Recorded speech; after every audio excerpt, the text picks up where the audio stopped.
This is a new beginning,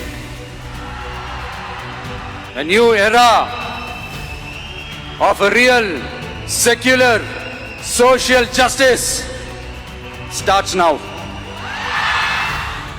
Tamil Nadu सरकार ने मुख्यमंत्री जोसेफ विजय के नेतृत्व में नए मंत्रिमंडल का आवंटन किया, विभागों का आवंटन कर दिया। सरकार के इस कदम से ये स्पष्ट रहा कि शासन की कमान बेहद मजबूत और केंद्रीय हाथों में रखी गई। मुख्यमंत्री विजय ने राज्य के सबसे शक्तिशाली और संवेदनशील विभाग जैसे कि गृह, पुलिस, लोक प्रशासन और महिला एवं बाल कल्याण अपने पास रखे हैं। ये दर्शाता है कि कानून व्यवस्था और प्रमुख नीतिगत फैसलों पर उनका सीधा नियंत्रण रहेगा। वहीं पर वरिष्ठ नेता के सेंगोत्तयान को वित्त और युवा नेता सेल्वी एस कीर्तना को उद्योग मंत्रालय जैसी बड़ी जिम्मेदारी देकर अनुभव और ऊर्जा का संतुलन बनाने का प्रयास किया गया। इस नए कैबिनेट विस्तार और पोर्टफोलियो आवंटन के गहरे राजनीतिक और प्रशासनिक मायने भी हैं।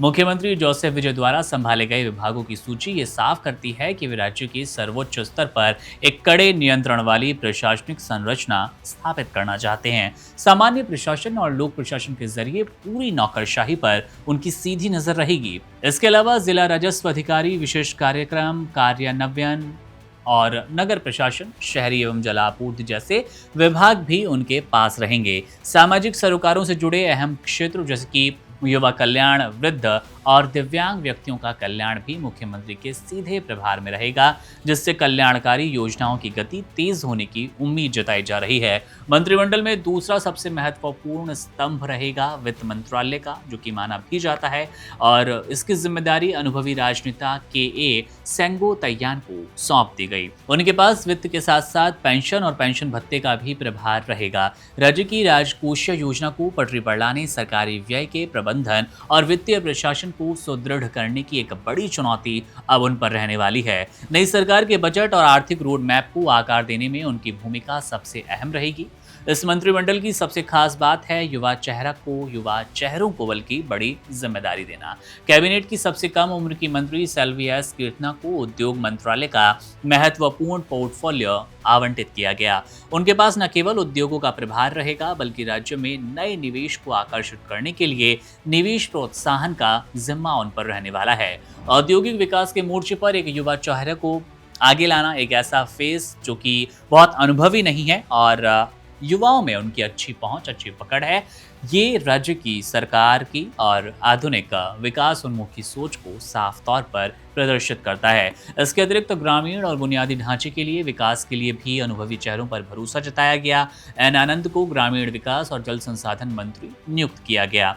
उनके कार्यक्षेत्र में ग्रामीण विकास, पंचायतें, पंचायत संघ, गरीबी उन्मूलन कार्यक्रम और ग्रामीण ऋणग्रस्तता जैसी जमीनी मुद्दे शामिल रहने वाले हैं। इसके साथ ही सिंचाई परियोजना और लघु सिंचाई प्रणालियों के काम और कह सकते हैं जिम्मेदारी उनके पास रहेगी। बुनियादी ढांचे के एक और बड़े हिस्से यानी कि लोक निर्माण विभाग PWD की जिम्मेदारी आधव अर्जुन को सौंप दी गई। वे राजमार्ग, भवन निर्माण, लघु बंदरगाह और खेल विकास परियोजना की देखरेख करने वाले हैं।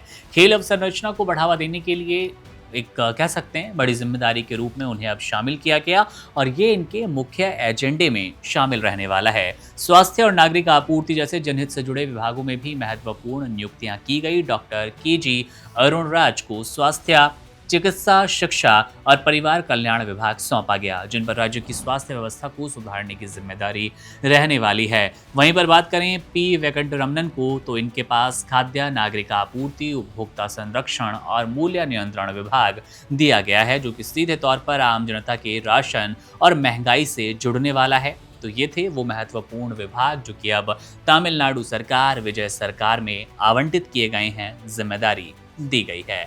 बहरहाल आपको ये जो जिम्मेदारियां सौंपी गई है, नेताओं पर कितना भरोसा है, क्या ये अपनी जिम्मेदारियों को मंत्री के रूप में सही तरीके से साबित कर पाएंगे, निभा पाएंगे? अपनी राय कमेंट बॉक्स में जरूर दीजिएगा। मेरा नाम है मुकुंद, आप बने रहिए वन इंडिया के साथ। शुक्रिया। Subscribe to One India and never miss an update. Download the One India app now.